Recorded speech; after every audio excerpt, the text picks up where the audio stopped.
গরমের দিনে এরকম একটা রেসিপি থাকলে কিন্তু মন প্রাণ জুড়ে যায়। আসসালামু আলাইকুম। আজকে আপনাদের সাথে শেয়ার করব আমের জুস, খুব সহজ একটা রেসিপি। তার জন্য নিয়ে নিয়েছি ব্লেন্ডারের জগ, এর ভিতর আম ছোটো ছোটো করে কেটে রাখছি, ওটা দিয়ে দিয়েছি। 3 চামচ দিয়ে দিয়েছি চিনি, 1 কাপ দিয়েছি ধনেপাতা কুচি, একটা দিয়েছি কাঁচামরিচ কুচি, আর 1 চামচ দিয়েছি বিট লবণ, আর দিয়েছি আধা চামচ ভাজা জিরার গুঁড়া, আর 1 চামচ লেবুর রস, আর অল্প একটু পানি দিয়ে পেস্ট করে নিব।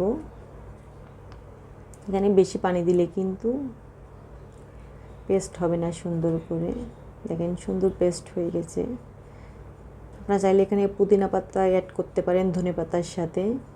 আমার পুদিনা পাতার স্মেলটা ভালো লাগে না, তাই আমি দেইনি, দিলেও অল্প দিবেন।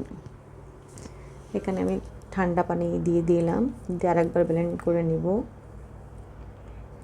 গরমের দিনে কিন্তু আমের জুসটা সবাই পছন্দ করে, কাঁচা আমের। এখানে হয়ে গেছে। আর এখানে চিনি আর ঝালটা অবশ্যই আপনারা যেভাবে খান সেই অনুযায়ী নেবেন। আর এখানে দিয়ে দিচ্ছি কিছু বরফ কুচি, দিয়ে আমি পরিবেশন করে নিব। যদি ভিডিওটা ভালো লেগে থাকে প্লিজ আমার এই চ্যানেলটা সাবস্ক্রাইব করে পাশে থাকবেন।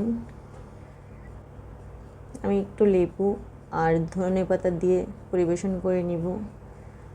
সবাই ভালো থাকবেন। আজকে এই পর্যন্ত। আল্লাহ হাফেজ।